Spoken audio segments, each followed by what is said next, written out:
the clamorous throng. Ride with me, Rosenberg. Ride with me, Rosenberg.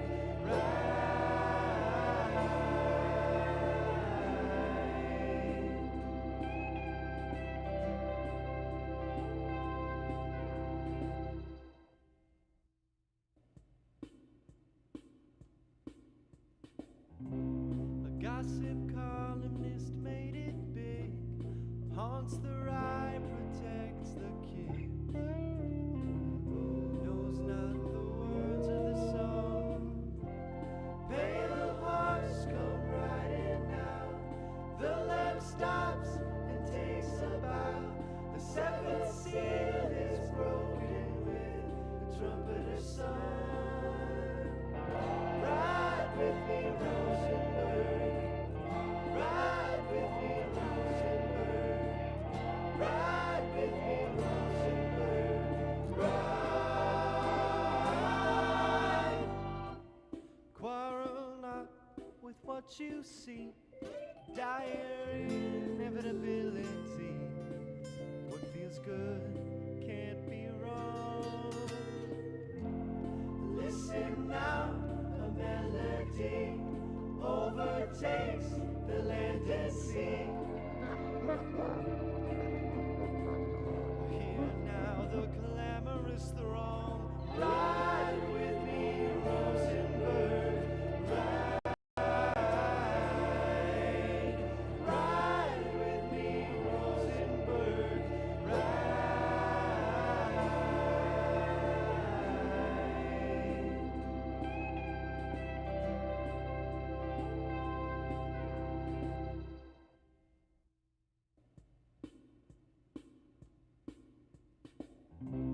A gossip columnist made it big.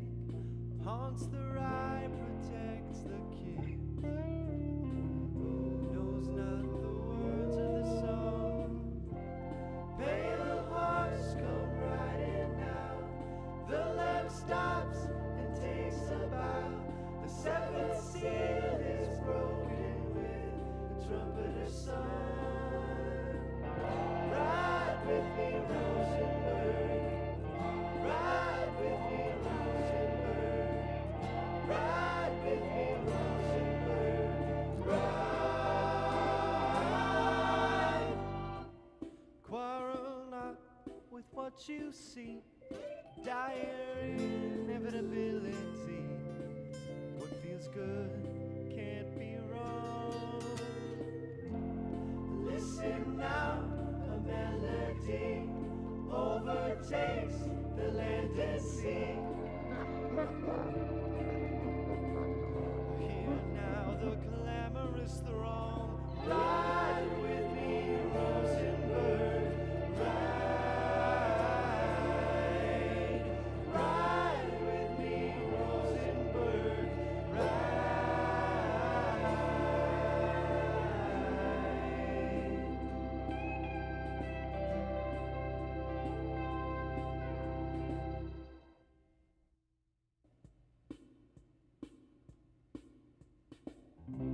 A gossip columnist made it big. Haunts the rye, protects the king. Knows not the words of the song. Pale horse come riding now. The lamp stops and takes a bow. The seventh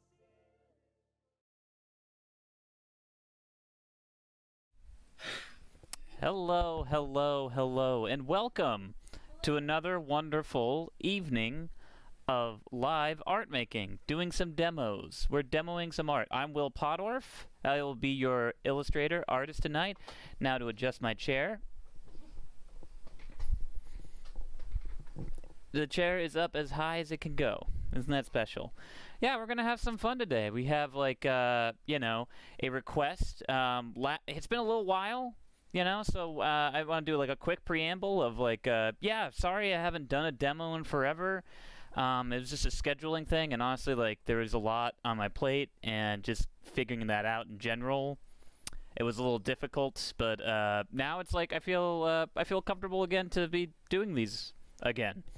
Sorry, that's redundant, but it is what it is. And I'm very excited because this is something I've been wanting to do. I've been sitting on specifically doing another Frank Henenlotter monster. Actually, I was someone messaged me. Actually, Eric Mona messaged me on Instagram and was like, "Hey, you should do you should do another Frank Henenlotter monster." And I was like, "Oh, sure." And he was like, "Hey, you should do That's right. It's Elmer from Brain Damage, the giant parasitic worm thing that dopes you up." I'm Will Pottorff. I'm joined once again by Deanna Burke, my fiance. Hello. And life partner, art partner. What other kind of partner are you, honey? I think that's I don't know. Yeah, that's all the kind of I'm partners. Not being very creative about it, but no, it is what it is. Yeah, it's okay, folks. We're a little burnt out from yesterday. Admittedly, it was St. Patrick's Day, and we celebrated in the appropriate Irish manner. So. I'm not gonna lie, you celebrated. I went to the doctor to find out I had bronchitis. Because I was a good fiance. I supported you, and I drank for two. Sure. That's what you do. Okay. That's what, honestly, take notes. All right. Before we get started, I do want to do like a ticket of the well, let's just kind of talk about the materials I'm using today. So, as usual, I'm doing my, Dr. P.H. Martin's Black Star waterproof India ink, high carb. So, don't go eating this. Low-hanging fruit, man. I know. This is what it is. I will be using, let's see here. Once again, my Utrecht Red Sable Blend synthetic brush. I'll be going to town on that. I already poured out some ink.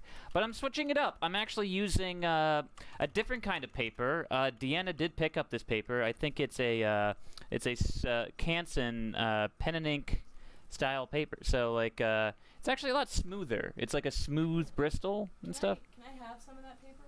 Well, because you're stealing my pad of paper. Oh, I am. And we should have discussed this earlier, honey, because I ain't giving you this paper back. Hi, Andrew. Hey, Andrew. All right. You wanna give me a slice of that? I ain't giving you a slice of this paper. It's mine. I understand it's your paper, but you should have said something earlier. Now you don't get just paper. I didn't know you were gonna get the whole pad. I need the whole pad. Then give me a couple sheets. Fine, I'll give you one sheet. Already we have to negotiate on the stream how many. Give me like 3 of them. I'm giving you one because I have to hurry up. Come on. God damn it. Here you go. More? One more. Why is it being so rude? Because I wanted to start inking, and you made me. It's not that hard. All right. Anyway, we're inking Elmer, everybody, from Brain Damage. Everyone remember Elmer? No? Well, whatever. Thanks for the paper. You're welcome, my beloved bride-to-be. Yeah, whatever. All right, here we go. All right, I got my brush activated. It's got ink on it, and folks, we're gonna go to town. I'm just gonna keep it nice and easy here. Oh yeah. Here we are, just kind of inking away. I hope you're inking at home. If not, drawing along or just hanging out. Like that's. Hey, and if I cough, I'm really sorry. It's okay, honey.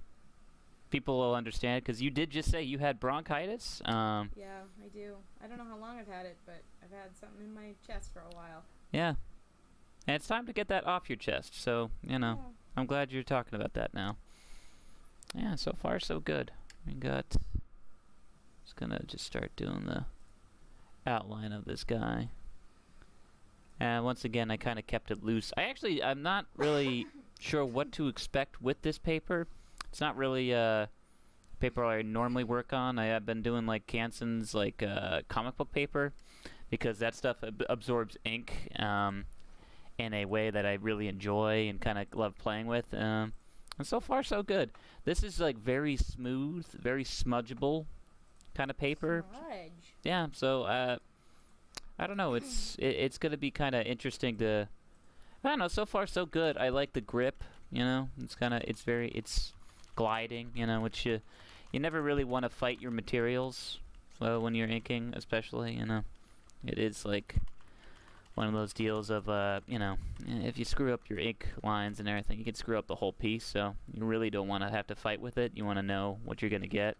But that said, whenever I do one of these, I think part of it is, like, a little bit, sometimes, like, some mistakes you can kind of play off and build off and sort of like, oh, yeah, you know. Oh, yeah, so I'm just going to town right now. There's no real rhyme or reason. I'm just kind of like, I'm going with what feels comfortable, and what my muscle memory and, I guess just hours and hours of just doing these, has trained me to do. I'm just kind of going for the shapes and forms that I find the most, appealing to ink first. Normally this isn't like, it's one of those deals of, don't do as I do. You know, I think I say it every time I do one of these demos, which, you know, is a little bit of that thing of, yeah, why even watch the demo if I'm not really getting,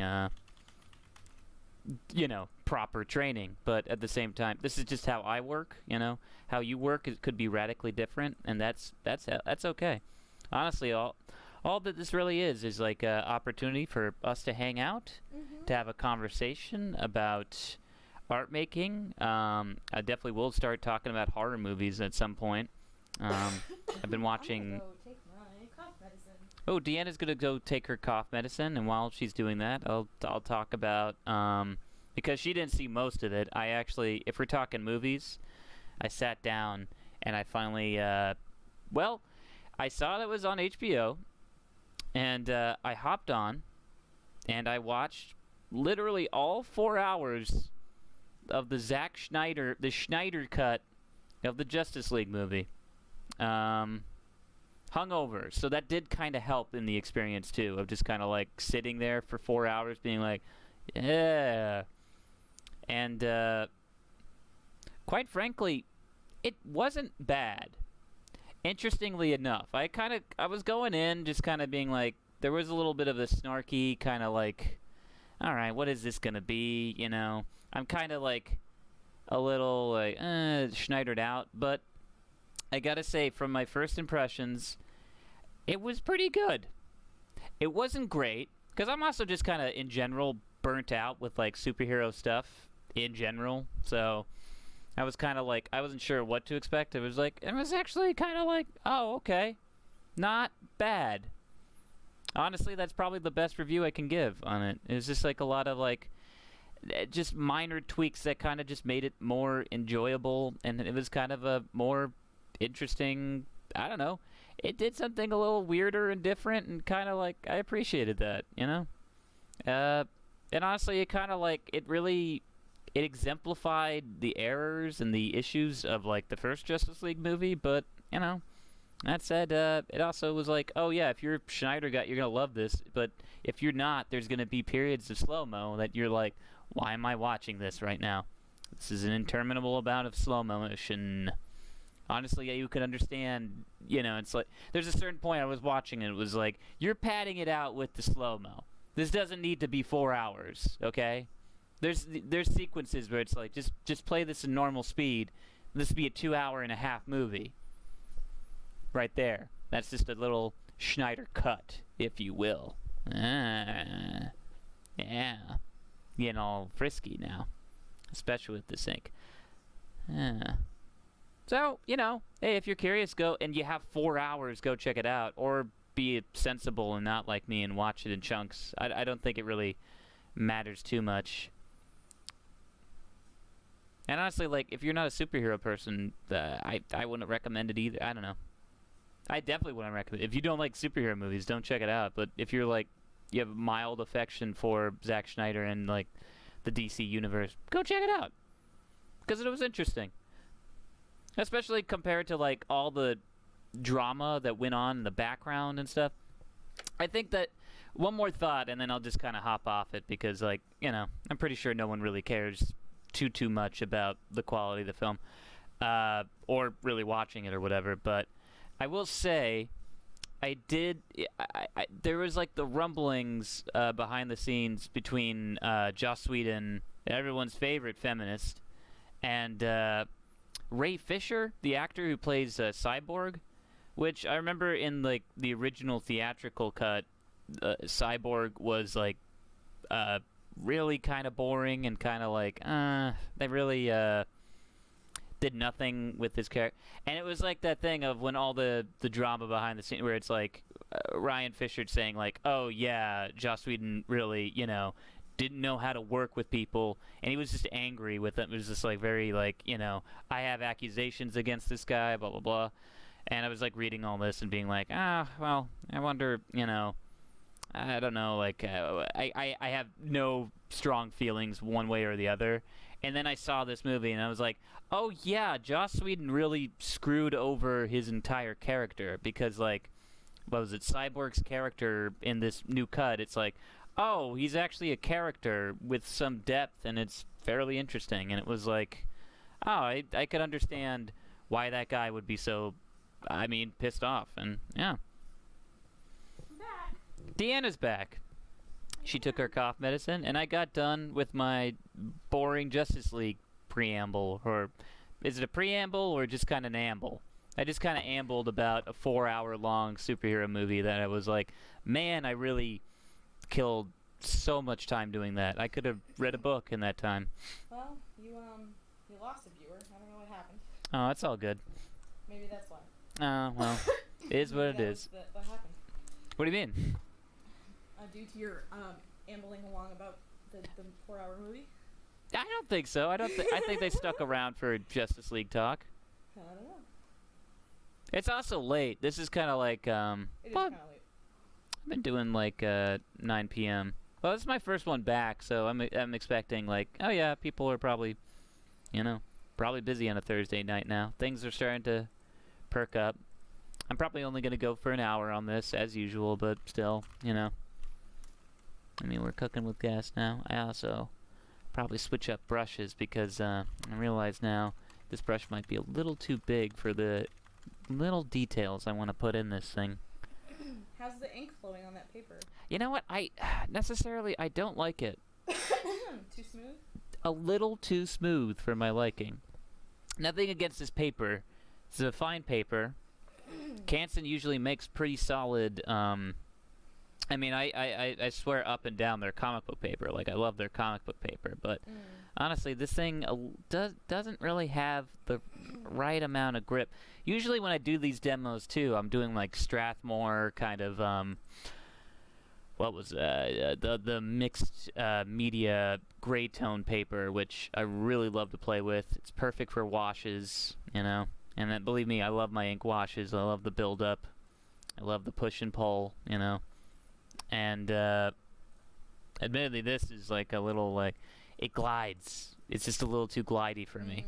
I do like the glide. You like the glide. I need a little bit more tension. I need a little bit more pull on this. I don't know. It's weird to describe, actually. I understand. Jeez.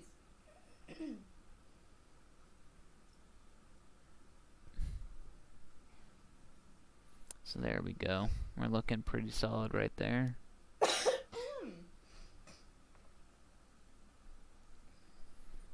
Coughing. The musical. It's not musical, hun. It's maddening. I'm joking. No. Nah, it's it's all good. It's infuriating for me, at least. Oh, it's okay, honey. It's just been like, yeah, Deanna's been like, you've basically been sick for like weeks now, at this rate, with bronchitis.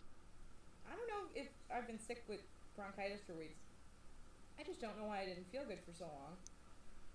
And I think that I had some kind of sinus infection that they said wasn't there, and it just moved into my lungs. Because I was just feeling really crappy for months. Yeah. And during COVID, had gone to the doctors many, many, many times. Somehow avoided COVID.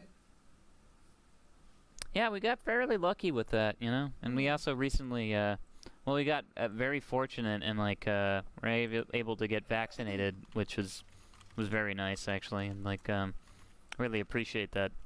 But that said, like, yeah, we kind of did sort of skirt through. I don't know. Things in Massachusetts are looking pretty up, actually. Like, I know more and more people are getting vaccinated, which is nice, you know. Like, a lot of our friends and family now, so that is good. So there is a little bit of a sense of normalcy, returning to, like, Beverly and all that. Mm-hmm. For sure.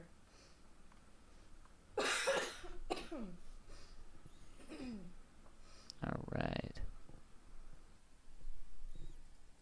Let's see here. Yeah, I might have to switch up brushes because, honestly, I'm losing a little bit of control.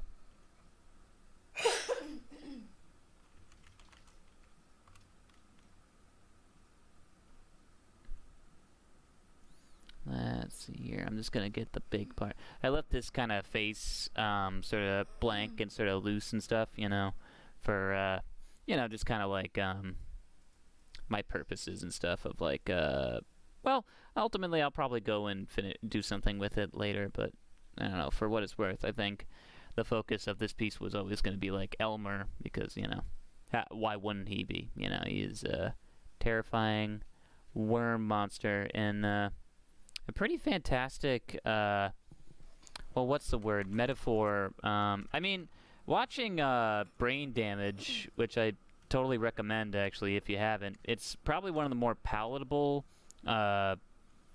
Frankenlauter, sorry, it's not Frankenlauter, I'm thinking of his, like, movie, Frankenhooker, which, you know, obviously, I'm not sure if you want to check that out or not, but, what was it, yeah, I mean, Brain Damage is about, sorry, I'm gonna just say his name, I can't, I'm really running around in circles right now, Frank Henenlotter, great exploitation horror film director, New York guy too, so, you know, a lot of his films take place in New York City. Like, last time I did a demo, it was of Basket Case, Belial, so this time around I'm doing, well, I mean, I think, honestly, my favorite of his films, Brain Damage, which is about a evil parasitic worm that dopes you up with a, like, brain chemical that makes you super high, and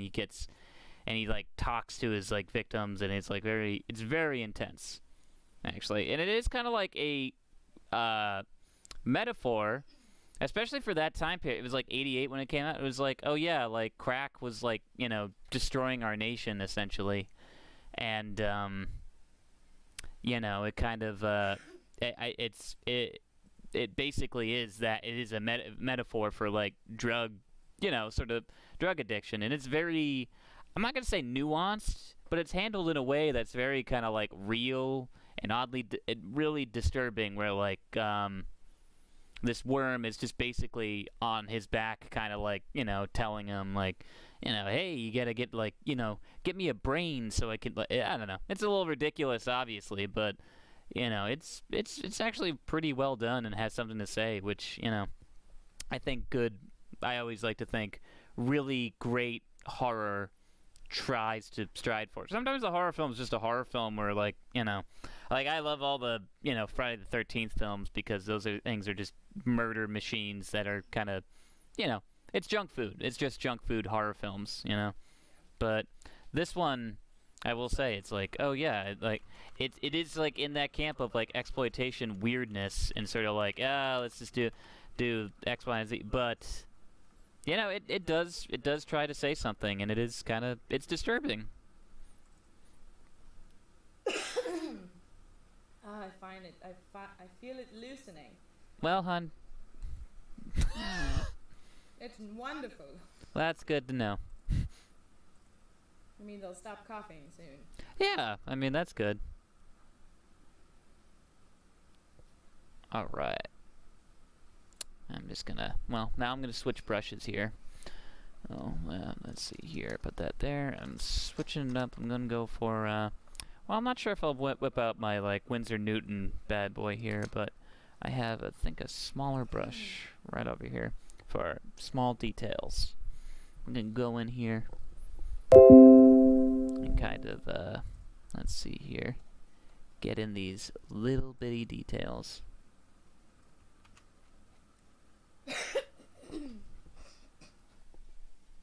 if you, let's see here. And if you came in like early actually, and we're waiting in the startup thing, you probably heard a song by my good buddy Lubomir that he composed for the newest episode of the Slant Hallway, called The name of the episode's The Sons of Lilith, but the name of the song is Rosenberg's Rapture. So, and it's a pretty fantastic song, I gotta say. And I think we're like everybody involved is outdoing themselves all the time. yeah, I mean, like the last episode that we put out, which we put out like yesterday. So happy Thanksgiving. But that said, like, yeah, this last episode I thought was really fantastic and kind of like, I mean, the songs alone brings out, like, I mean, it's incredible. I don't know. I don't mean to like kind of toot our own horns and stuff, and you know, whatever. But You can be proud of your team. I am very proud of the team. That's the thing. Like everyone really kind of brought an A game on this. Like the writing was fantastic. Alex did a great job on that, and like all the acting. And really just that music. The only thing I really contributed really was, you know, like, what was it?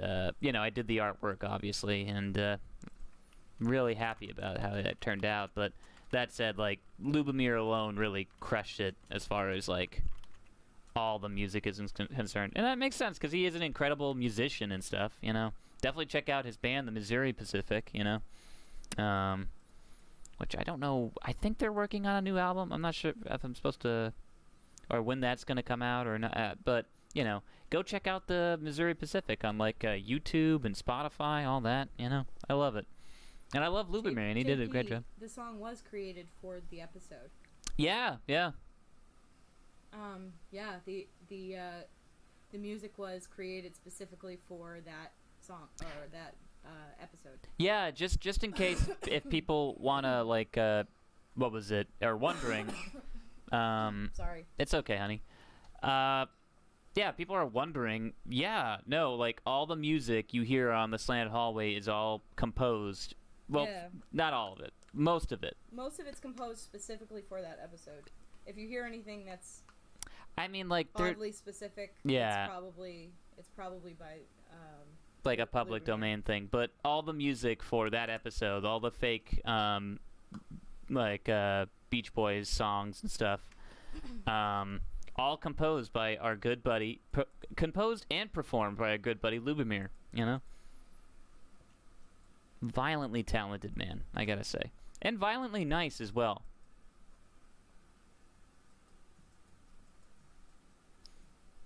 Because he also normally does, like, a bunch of the voices as well on the Slant Hallway. He does, like, a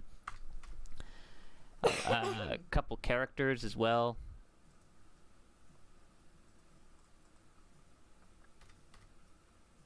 And now I'm just getting in these nitty-gritty details here, as you can see. I'm just having fun. I'm just kind of hopping around and kind of doing what's doing, if you know what I mean. Once again, I am still a little burnt out from last night. But we had fun. We had a fun St. Patrick's Day. Yeah, we did manage to go, since we're vaccinated, we managed to go out. Well, we went to support our local pub, you know, the Indo and stuff, you know. Granted, I didn't get a chance to really, like, enjoy myself there, because you guys were already there when I got there. Well, that's the thing. I got done with all my chores yesterday, and kind of was like, you know what? I want to just get like a couple drink, like pregame a little bit before Deanna gets back, and it was like kind of like okay. So I went over to the Indo, and then I invited Deanna's brother over too, and you know we had a good time. It was nice, and really like we love the folks over at the Indo, like Jackie and all that. So it's like, you know. I don't know, it was nice. We had a very nice, oddly enough, St. Patrick's Day. Low-key, obviously. Yeah, I mean, a lot of stuff in life has just kind of gone to low-key, but hey, I can't knock that, you know?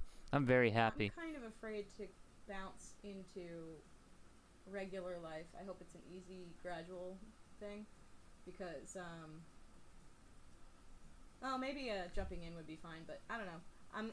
I'm an introvert at heart. I love staying at home. And now with COVID quarantine, it's just made it 10 times worse. So I have to retrain myself to learn how to be outside with people again. Yeah, I feel that. I'm like in my happiest place being inside, right at my desk. But I can't do that forever. So I gotta find a way to do that again. I mean, it's true. Like I'm at that. Oddly enough, I'm at that place too, where I'm like sort of like, I'm not sure. Like, you know, I don't know, that acclimation back into people stuff. Like, I'm down. Like, I'm definitely like I really want to. I just want to have some sort of sense of normalcy, and really, I don't want to have to wear a mask all the time anymore. You know, I think that's one thing that I'm like really. I can't wait for that. It's like over, you know. It's like, oh, cool. I don't have to, you know. I think it's not going to be the same. It won't ever be. Again. No, it won't. I think there's going to be.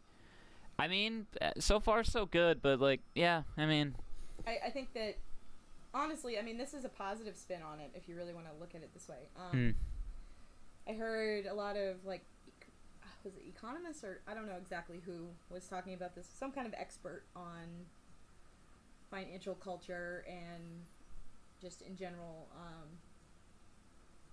the way that humans behave after a pandemic, and most of the time they have a sort of renaissance type thing. right. You talked about this earlier, but continue. Yeah. I probably brought it up a couple of times because it's the one thing kind of holding me over, where we're gonna experience, like they predicted that we're gonna experience like a 1920s revival type thing, where everybody was so cooped up after the pandemic then that art, culture, bars, restaurants, that just exploded. And so then we got the Roaring 20s. And so I can see how that would translate from, you know, after COVID is kind of balancing itself, after culture balances itself from COVID, we're gonna see like lots and lots of new art. We're going to see lots of just people out and about partaking in things, and because I think that the experience of being inside for too long probably gave them a nice contrast. Yeah, now we really have to go support our local restaurants, and Yeah, I think it's going to be really good. I agree. And sorry I'm a little low energy right now, but I realize like how freaking tired I am. But hey, it's okay. Hi, Kyle. Hey, Kyle, how's it going? Kyle says, I agree completely. Comedy is going to be a good career post-COVID. Yeah, I don't know. You know, that's the thing. Possibly. I don't know. I mean, like, I'm optimistic. I'm optimistic. I'm also just speaking from, like, I do think, like, okay, the game, like, literally the whole landscape has changed. Like, media as we know it and stuff, they're dropping movies, like, on streaming, like, full-fledged movies now on streaming services. And, like, as someone who's kind of, like, you know, has, like, I don't know, I have a foot in that whole, like, you know, streaming kind of like Twitch universe now, you know, where it's like I do all this stuff for, like, Stream of Blood.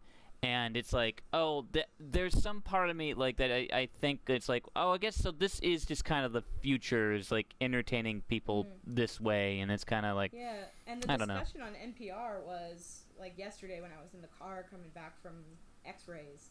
They were talking about how they were opening up the question to kids. So now that you've adapted to at-home learning, is it better for you or is it not? And how, I mean, even the landscape of how school is going to happen is changing. Like, to a point where it's a neat old discussion point on NPR, and that, like, we don't, you know, we can't go back. Like, now companies have, like, let go of their leases on buildings, and they're saving money that way. So is working from home going to be more acceptable and accessible, I guess? It's just a lot. There's a lot that's going to come out of this. And for media, I think we're going to see a lot more, like, streaming. You know how sports bars have the live game? I think there's gonna be a lot more varieties of that kind of thing. I think, yeah, I definitely agree with the thing of like, oh, we're gonna, it's gonna be a wild time for like streaming stuff because it's like, you know, I think honestly like all the big studios they really want their well honestly like I think it's that superhero glut, like they want their like billion-dollar movies back. And that's the thing that's like it's not going to be the same. Like I know like they're already kind of like talking about how, and I think this is just because like they are starting to open up theaters again, but like everyone's kind of like predicting Godzilla versus King Kong is going to be like the first real big hit like box office wise for 2021. So Kyle says, do you think movie theaters aren't going to come back? How do you guys feel about theaters being dead and gone? Well, you want to go or like, cause I have my answer immediately. I was like, I think the big chains are gonna go, and then what's gonna be left is all the small, independent chains that are gonna show boring movies that like only boring. I think. Sorry. Boring movies. Let me finish the thought, okay? I'm sorry, I'm really excited. It's okay. I'm just joking. But boring movies that I will enjoy with 3 other boring people, you know, and it's going to be nice. It's going to be just kind of quiet, you know what I mean? It's not going to be, I think, the glut that we kind of got. I mean, like, if you want to talk about, like, late-stage capitalism and stuff, all these superhero things, it's like kind of like, oh yeah, this is just in your face, blah blah blah. Mind you, I understand that's pessimistic, and I understand superhero films have done good things for, you know, movies, and there's like a lot of people point to like all these different opportunities that these directors get because they get these big blah blah blah, and it's like I appreciate that, but I am excited to kind of like, oh, it's just going to be a return to like a little bit of smaller budgeted movies that are just kind of, you know, you don't need to have like the $100 million movie. You can have the, you know, mid-budget movie. You know what I mean? Yeah, so I completely agree, and I think what's going to happen is I don't even think this is just strictly with movie theaters. I think this is going to be with everything except for Amazon, because Amazon's a different beast. Yeah, that's a whole other. Things are going to start kind of going down a dive because we've had to rely on just needing local, like, close-knit groups for almost a year and a half now, and delivery services and things, and the farther away a company is, the less likely they're going to deliver on time. I don't know. I'm going down a rabbit hole with that one, but with movie theaters in particular and the way streaming works, I think you're right, Will. It's going to be like, there are going to be more art films, especially now that the Academy Awards just entered streaming videos. Into their award system. And they have. Yeah, no, they just announced that they are now accepting. Well, that's wild. Yeah. There's this female director that they're considering that they probably never would have considered before, had they not put streaming as an option. I mean, that's something that's like that's been brewing for years, because like, I mean, like when Netflix kind of came in, I think it was like around Roma. You remember Roma? No. It was a I think it was directed by Alfonso Cuarón. I can't remember.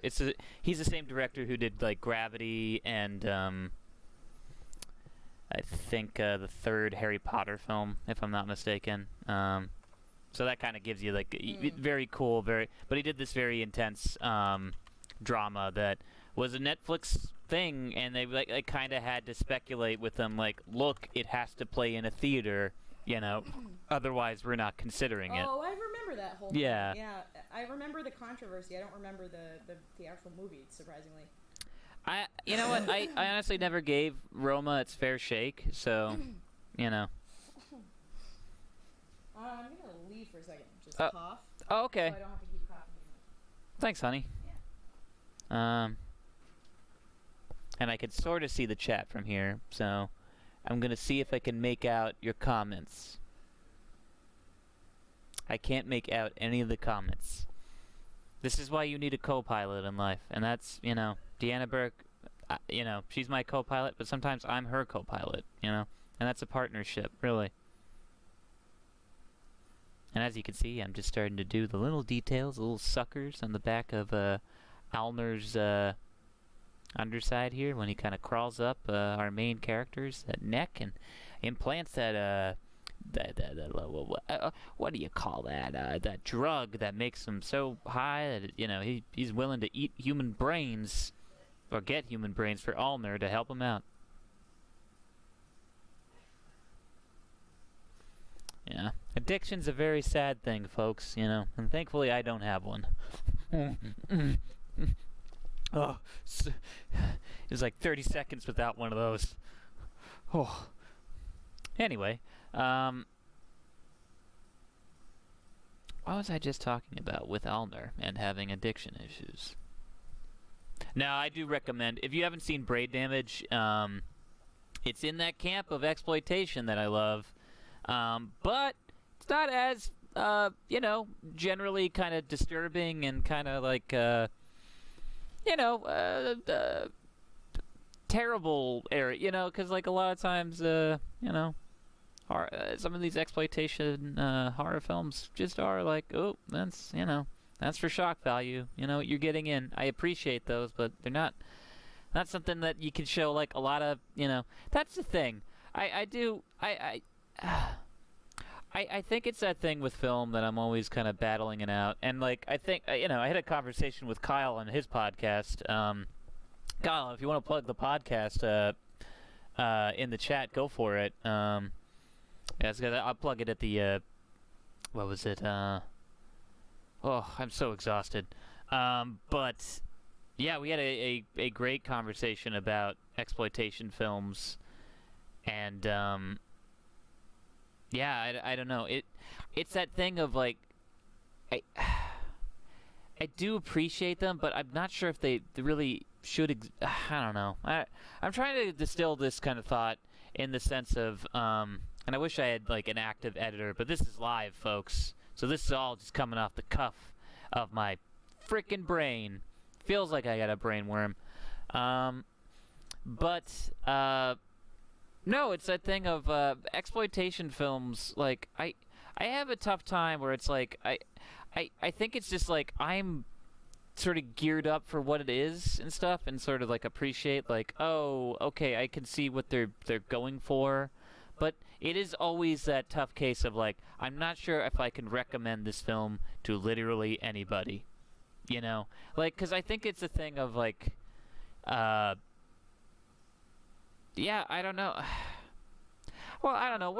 I'd love to hear what people's thoughts in the chat is at, where it's like, is there a film that you can appreciate, but you know you just cannot recommend to anybody? Like, you know in your heart that it's like, oh, no one probably should watch this, but I enjoy that it exists. A film for me like that is like Street Trash. I love Street Trash. It's a garbage movie.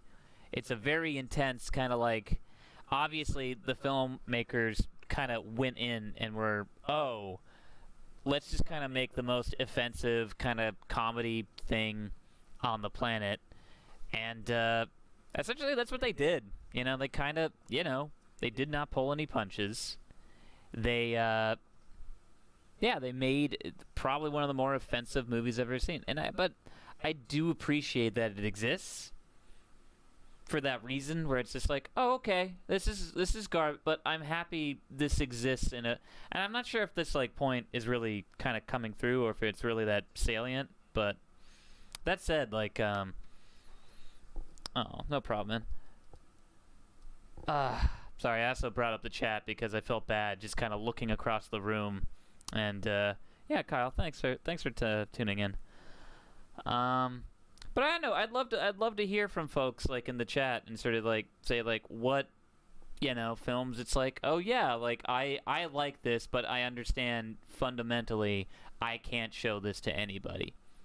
And that's like street trash to me. Street trash is that thing of like, if it's like someone is daring me, kind of like, hey, can you show me like an extremely offensive movie from the 80s? Like, and I'll be like, all right, here's one. But it's like impolite. It's like, they're not the movies that I go to my mom and I'm like, hey, Mom, I saw this wonderful film. It was called Street Trash, I put that in that, like, I don't know. Especially with, like, horror. There's always that aspect of, like, oh, yeah, I can never recommend this to anybody. But I love it. Especially these Frank, like, I mean, because that's the thing. End of the day, I always get roped up in the thing of I appreciate those films because it does feel like, oh, okay, sure, it's garbage. Sure, it's like they're obviously just pushing buttons for pushing buttons' sake. I do appreciate that, especially like with a Frank Henlotter film. It is a guy who has some like is saying something and is like kind of, or not saying something, but it's not a committee kind of thing. It's not like there's no. It's a pure distillation of like film, where it's just kind of like, oh, this guy had a camera crew, he had a story in his head, and he made it. There was no like, oh, are we gonna, like who? There wasn't like a executive just kind of coming and be like, oh, you got to edit this down. No one's gonna watch this worm movie, where it's like doing that.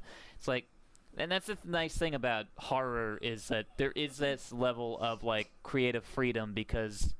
Admittedly, there's always like especially with horror films, I find so enriching creatively for this reason is like it always is kind of like outsider art almost, where it's like all the big movie studios, they don't appreciate, they're like, oh, it's just this garbage thing that we can put out and people will scream and whatever, and it's like, just for that merit alone, it's like they managed to kind of get stuff past the goalie that normally would not get past and stuff, and be like, oh yeah, like I feel like a lot of George A. Romero horror films are like that, where it's like, oh yeah, he had something to say about society, and he kind of just managed to get it in because it was like a zombie thing, and like it was like some, the executive. Well, that's the thing, no executives. It was just kind of like him and his buddies in Pittsburgh, just kind of like, let's make a movie.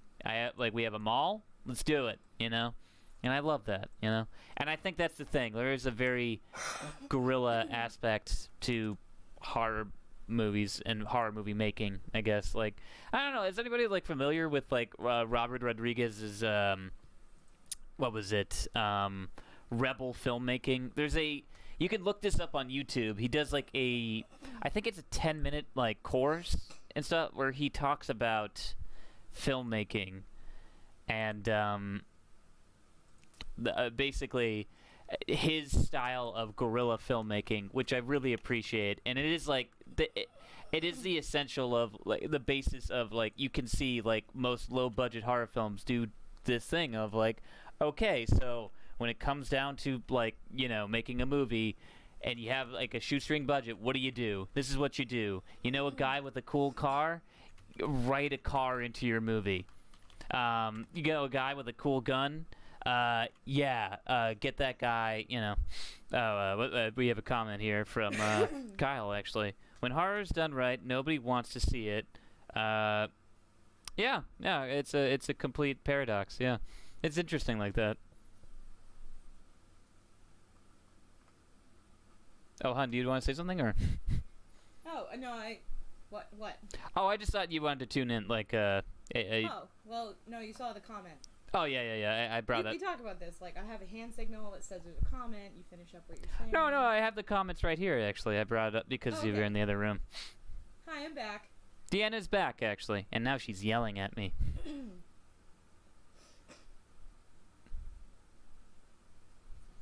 I'm doing good. You're being so negative. I'm not a negative Nelly. I'm a positive Polly. Ooh, wait a minute. I didn't say any names. Are you putting gender on this? No, I'm just, those are names. Negative Nelly. Negative Nelly. Like Nelly Furtado. What's that guy's name? Or Nolly. Is it Nolly? I don't know. I knew a lady named Molly once. This sucks, guys. I'm sorry, honey. Do you want me to mute you? Am I that annoying? Am I really, like, am I doing... Oh, no, it's just picking up in the thing, so I was like, oh. Yeah, well. I feel like I should... I took all the medicines. I'm waiting for it to kick in, really. It'll kick in soon.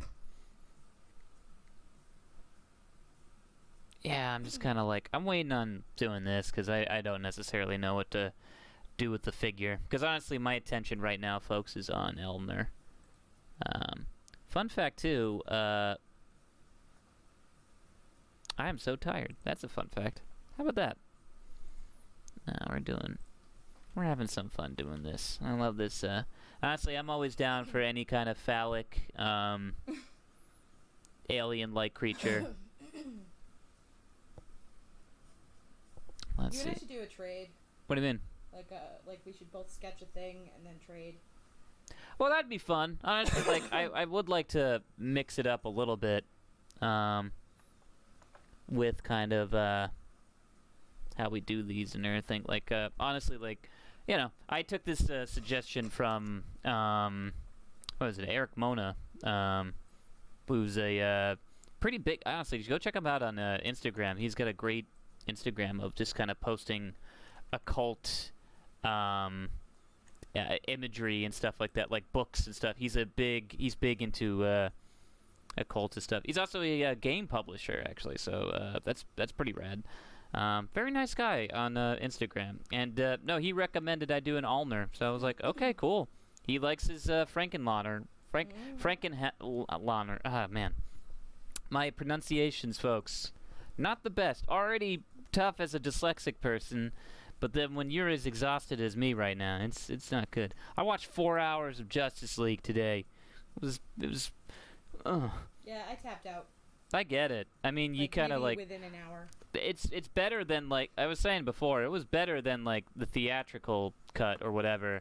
But even then, you have to have an appetite for superhero films, and I'm just tapped out on that whole genre. So, honestly.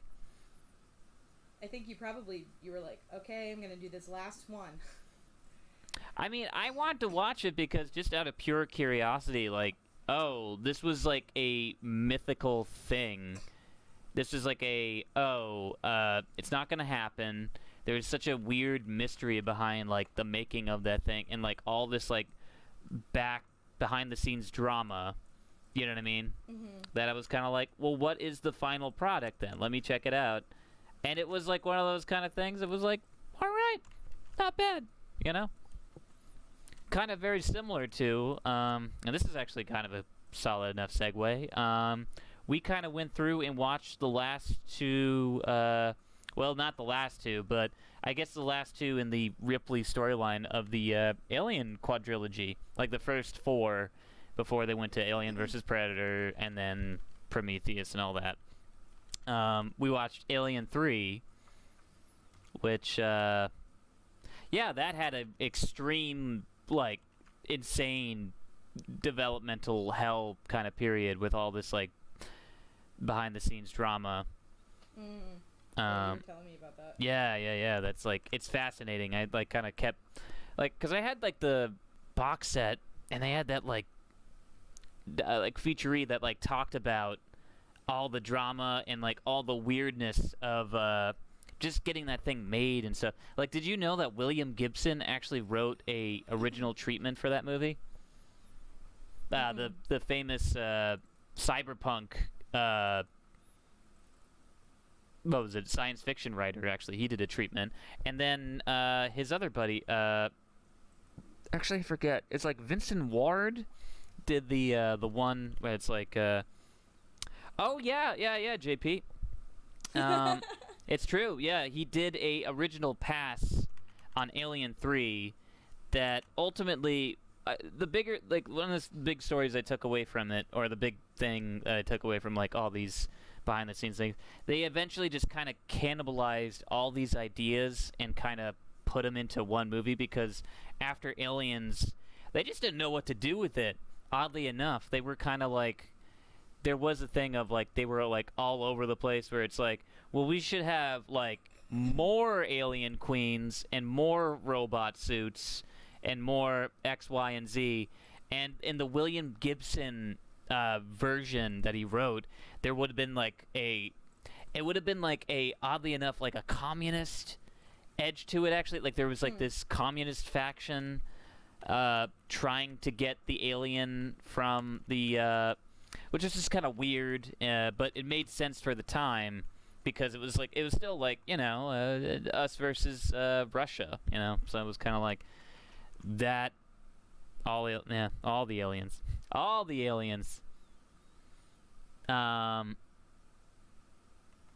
But yeah, that's you know, it was gonna have this kind of like subplot in there, and then like they just waited too long, and like literally like the USSR kind of dismantled, so they were like, well, we can't do that now.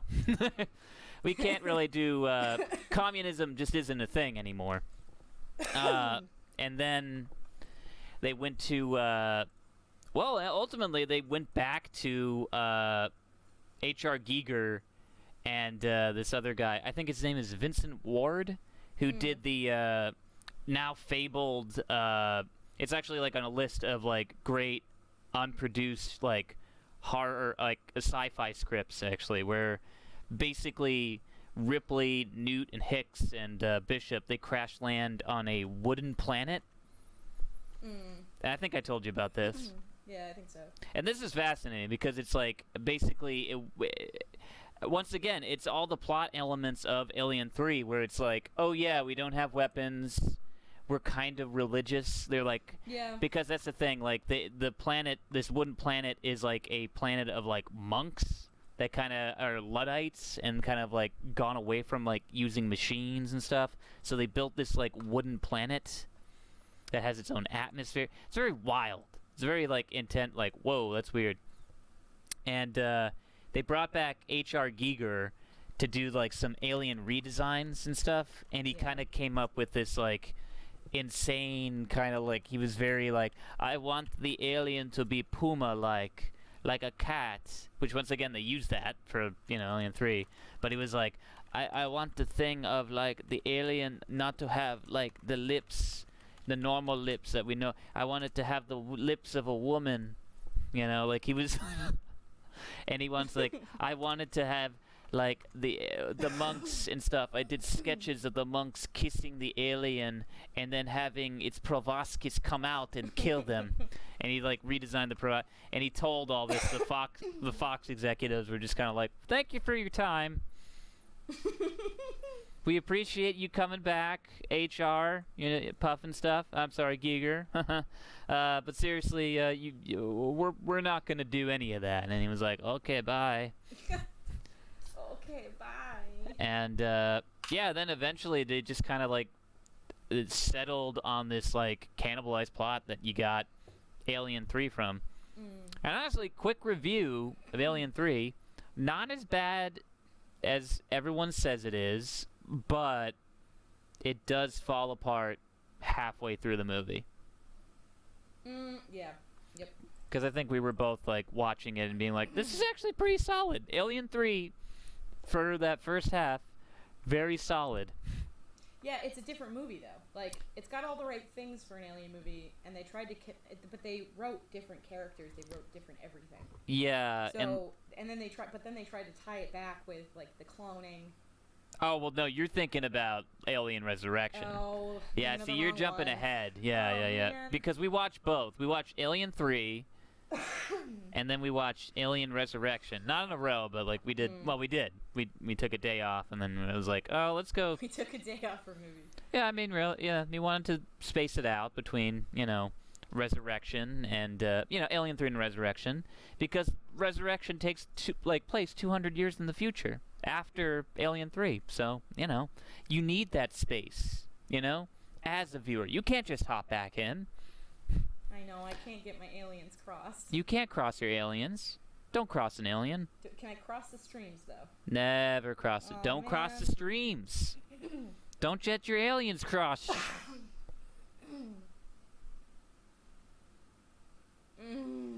Yeah, because, okay, so ultimately, yeah, Alien 3, pretty solid, falls apart halfway through, which is kind of a bummer.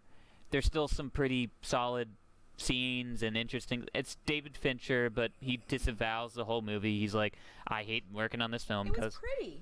it was a good-looking movie. It was a good-looking movie. It had some things, but it was a good-looking movie. It was, like, probably the most, it's a very David Fincher movie. It's funny where he, like, disavows it because it's, like, the most David Fincher kind of movie.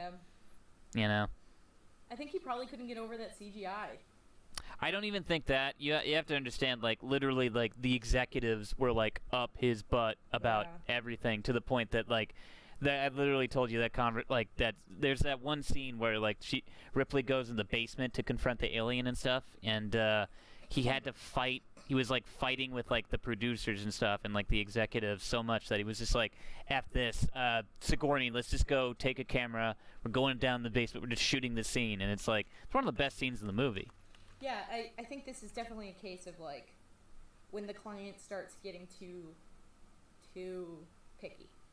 Like, there's a point where, like, a client in a design, like a design client or an illustration client, if they stop trusting you as the person to do the job, or if you allow them to see some of the process, they start wanting to do your job for you. And I think that kind of happened in that movie because, like, things just seemed out of place for no reason. Like, it could have been written well, but it seemed like somebody was like, cut that out and replace it with this insert default thing here. Well, I think it definitely, like, from what I was saying before, it's cannibalized from, like, all these other different stories. That's exactly what you said. Yeah. It just reminds me of those situations where, like, the client nitpicks you into oblivion and then blames you for being a bad designer. Right. That's kind of like what happened with, like, that, what was it, Fantastic Four, Josh Trank movie, too, where they were just kind of like, you ruined our movie. Then again, that guy is kind of whatever, but that said, like, I think it is, like, and this happens with, like, big Hollywood movie executives, too. It's always that deal of the executive like, a lot of times they have that feeling of, like, I have to put my stamp, this has to be, like, I gotta make these decisions. I know what people like. People like dog aliens. I have a dog. Don't you have a dog? The statistics say. I read up on this. I know what I'm talking about. Dog aliens. Here, let me get you a dog. Someone get me a dog. I'll show you. These things could be terrifying. I'm an executive. But that's the thing. A lot of times, like, Well, isn't that like in Giallo movies where they're like foreign investors come in and you need to put X amount of boobies?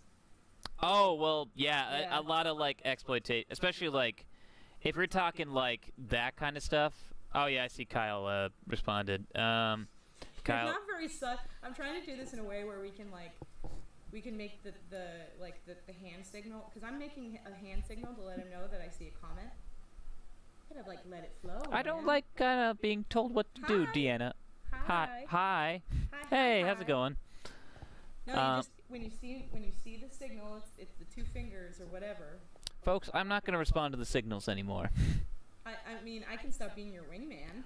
You're always going to be my wingman. Isn't this what we You are agreed the on? wind beneath my wings. That's lovely. That's very nice. Yes. But do you want me to help you or not? You are helping me, but I do have Okay. I have the thing up actually, so I can read the comments with you. So no. So not right now. Okay, You know what, Deanna? That's fine. I mean, I don't feel unwanted or anything. You are definitely wanted in my life. I'm kidding. You are the wind beneath my wings. You ever know how I love you? That song.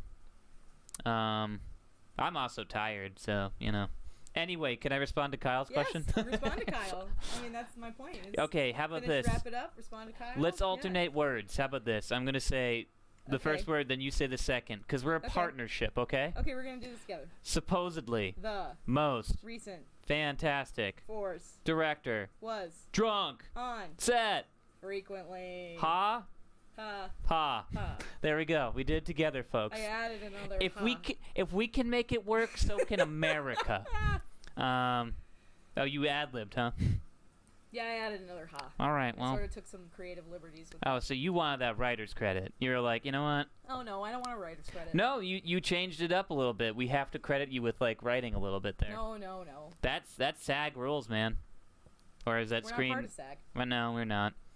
But if we were, you would have gotten the screen. You would have been like, oh, yeah, I got a writer's credit on that. Do you want to explain what you're drawing? Oh, yes. Sorry, if you're just tuning in, actually, I'm doing Allner, the tapeworm-like slug monster from the great Frank Henenlotter horror film from 1980, I think 88? Brain Damage. Totally recommend if you like body horror, drug parables and stuff. So, and it's got all that. And it's got a little singing demon worm thing, which, hey, I'm big into demon worms. If you couldn't figure it out. I think they kind of got it. I think they know. I think most people understand I'm into demon worms. I was just talking about the ultimate demon worm, the xenomorph, you know. Oh, yeah. But what are your favorite demon worms? Demon worms. I'm going to reference a real worm. Oh, okay. It's the bobbit worm. Oh, you love the bobbin worm. It's a creepy worm. I'm talking like movie worms, but you know. Movie worms? Yes. I do have a soft spot for the sandworm in Beetlejuice. There you go. That counts. That tracks. What about the dune worms? How do you feel about them dune worms? I have a confession to make. Okay. Which I'm gonna change very soon. I've not seen Dune. Ooh. I've not read Dune. Well, it's gonna change. Well, I mean, like, we're gonna sit down because, like, the new movie's gonna come out eventually. Admittedly, I did start listening to that podcast that came out. What was it? That Dunecast. Technically not Dunecast. Whatever. But that said, yeah, I don't know. It's reignited a love for Dune that I'm like, oh yeah, right. I have the David Lynch original movie and stuff. So we'll definitely sit down for 3 hours and watch that thing. But you know, it definitely. I mean. That's a tough one. It's like probably David Lynch's like worst film, but I still like it. You know what I mean? Yeah, I mean, that's like, I don't know. You can like some junk food. I don't think it's junk food though. That's the thing. I don't think it's like. I think it's very accurate to the book. You know what I mean? I think it's a unfortunate thing of like, budget / the vision and stuff of the work. I don't know. That's why I'm like excited to see this new Dune and see how they execute it. But there is a little bit of like I do feel like with the new Dune, I'm excited, but there is some part of it that like kind of like what's the word? They buff the hard 70s weirdness edges of the source material.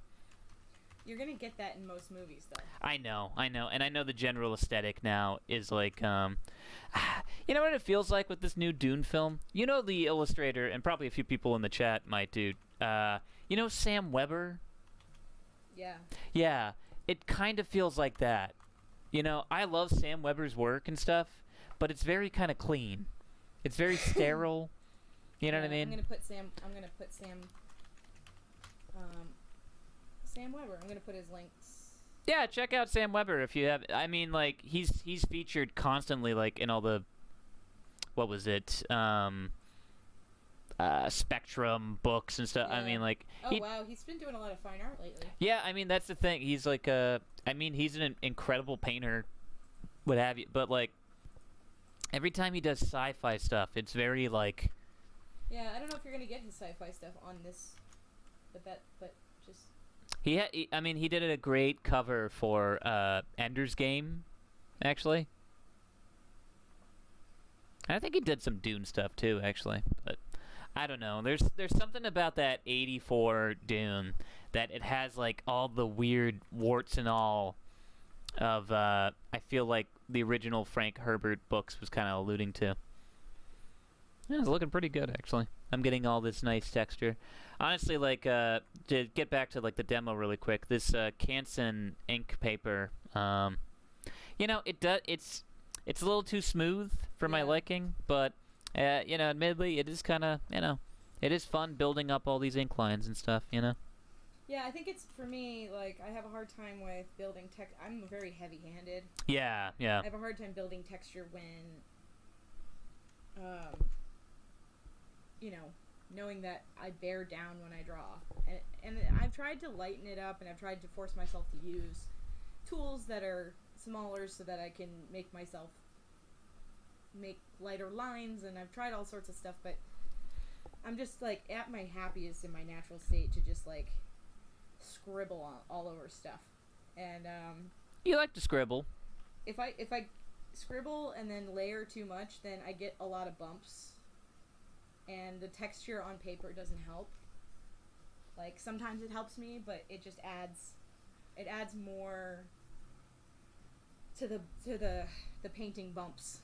Because I like to work, I don't know, I get stymied by the many layering up, and then I'm not sure, like, I have to start rendering around the three-dimensional area on the paper. Interesting. And it's frustrating because it requires an extra bit of, like, finesse. Well, So I just sand it down usually because I work on wood a lot. But Oh, absolutely. Oh yeah, you know, I would love to see you get back to wood, actually. yeah, I have a lot of interesting pieces on wood, but it's not easy to store. No, and it's like kind of cumbersome. I used to love doing a lot of acrylic paintings on like a masonite board, if you know, because that, I mean, I just like the push and play of that, and sort of, you know. Masonite board is nice. Yeah. Masonite board was, because of the amount of layers that I put on my paintings usually, it always warped. Yeah. So it's like, I like the birchwood panels that are mounted on frames. Those are nice. They're you can find them most places. I know I'm not advertising in particular for any of these companies, but I know around here we have Art Supply Wholesale. I think they have some masonite boards that are mounted on panel. Artists and Craftsman Supply, I know, is kind of international or national. They have a huge collection of birchwood panels mounted on board. Yeah, so if you want to like shop locally, at least in the, if you're in the Massachusetts area that we live in, those places are pretty solid. Yeah, it's not. You can really make your own. You can go find nice birch panel. Yeah, why don't you make your own? At the hardware store, and then you can mount it on a frame that is, 4 pieces of wood. Yeah. All right. Well, I think I'm kind of finishing up on Elmer here. I do want to try. I'm tempted to do a wash, but I don't think it will. It's gonna warp it. Ultimately, on this kind of paper. Oh, that paper? Yeah. It might, but it's actually pretty. It's pretty good, but I actually wonder if the wash is gonna start bleeding the ink. Yeah, that's the thing. For the viewer and stuff, like, it does just kind of like, I'm feeling it right now, and it's just like, it has very, what's the word? It's just very smooth. It has no real grip and stuff, so it is kind of, it's nice for ink. So actually, you know what? This is a good time, because, like, I honestly don't want to wash another brush. Sorry, folks. So I'm going to actually try out some of my Micron pens, actually. So, you gotta love Micron when you don't want to, like, whip out another brush and you just kind of want to get, like, I don't know, some controlled bits. Let's see here. I got, only issue I will say with Micron is really, sometimes just matching it up with the color ink that you're doing. So sometimes it never really, you can tell when something is, at least on some pieces, like when it's like, oh, okay, so that's where they use Microns, because the ink just doesn't have the same kind of finish when it comes out. Yeah. And I'm just gonna take this and kind of, and it's nice with I mean, it's nice with these Microns, I gotta say. The Microns are probably going to be much better on that, because Microns and, like, felt tip pens in general, they do so much better on very smooth paper, because they get almost like sanded down. Too big.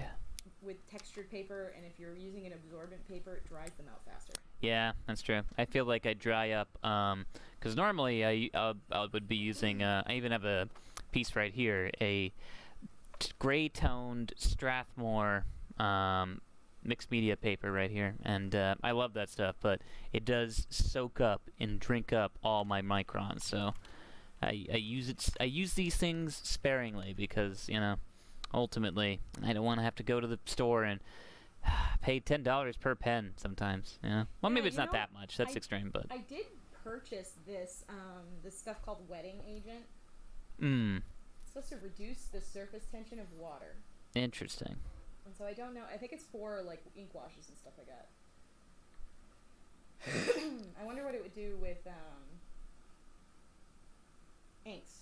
Like if you allow it to. Okay, so this is golden wetting agent. Always dilute with water before use. Do not use alone as a painting medium. Although I already tried that. Haven't made anything with it yet, so I'm breaking the rules. Dilutions can be added directly to paint or used to pre-wet canvas or paper to increase staining or spread. So I guess it's like a watercolor medium for non-watercolor paints. So maybe I'm wrong. I don't know. There are mediums that you can add to your pieces that will help, like the paper from absorbing. It'll prevent it from absorbing. Wow, I can't talk. It's Pen, okay. Ink. Honestly, like, we've been going for an hour now, actually. Already? Yeah, I mean, it's 10:14, where we are. Do you know where your children are? Do you know where your children are? Do you know where your children are? It's 8:15. Do you know where your children are? I grew up with that every time. And every time I would be like, I don't have children. And my dad would laugh. And then one day he was gone. No, don't worry. As a child of divorce, I'm very well adjusted. That said, yeah, I guess this is fair enough time. Like, I spent an hour on this thing, and it's looking... Elmer's looking pretty solid, actually. You know, he's looking... Now it's just about putting these little details. I'm probably going to go back later and finish this up. Honestly, I kind of kept it loose because, once again, focus is on my boy Elmer right here. So, I don't know. I'm gonna do some little bit of details. I guess, I don't know, I'm probably gonna wrap up here in a couple minutes, but, I don't know, hun, is there anything, like, big you want to plug?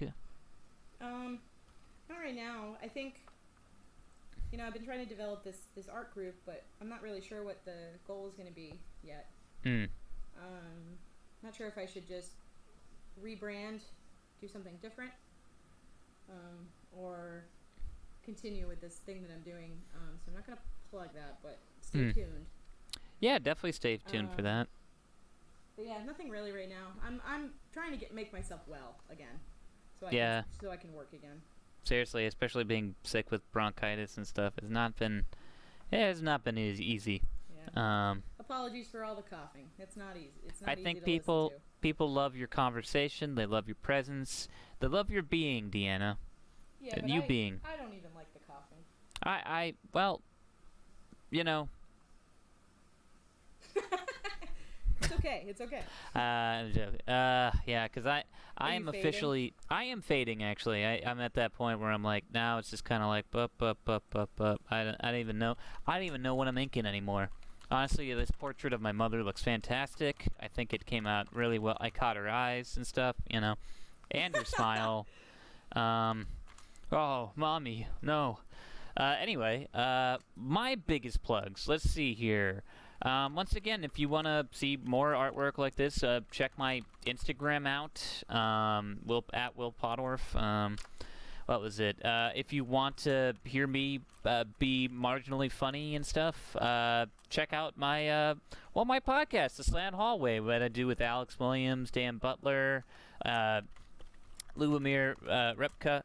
I'm sorry, I'm probably messing up his name. I always do. I'm sorry, Lubomir. What else? Links in the. Oh yeah, all the links are in the bio. But yeah, if you want to see more of my artwork for role playing and stuff like that, well, check out Stream of Blood, Jared Logan's Stream of Blood on Twitch. You know, they're doing a bunch of stuff. I have a bunch of stuff to announce for that. Or, I don't know. That's all up in the air still. But honestly, like, hey, it's so good to be back doing these again. I'm so glad that we, honestly, I feel like we had some, like, great conversations, and, I hope you were drawing along and, like, or just were hanging for the conversation. I hope I was interesting enough for you all to hang around for the hour and, 15, so. I think You guys people were were. awesome. Yeah, honestly, you guys are, well, yeah, you make it fun. You make it fun to do Making it this stuff. fun. All right. Now, Well- now that the stream is over, kind of, my cough is subsiding. Oddly How enough. lovely. That's pretty lovely. Thanks again, guys. And honestly, yeah, I think we're going to be doing this pretty regularly again. I don't know. Yeah, hope we'll be so. back. I'll be back Thursday with a new horror film, monster that I'm going to do. Who knows? Who knows? But I'm probably going to go lay down now. Anyway, thank you all. Hey, good night. Have a good one now. Good night.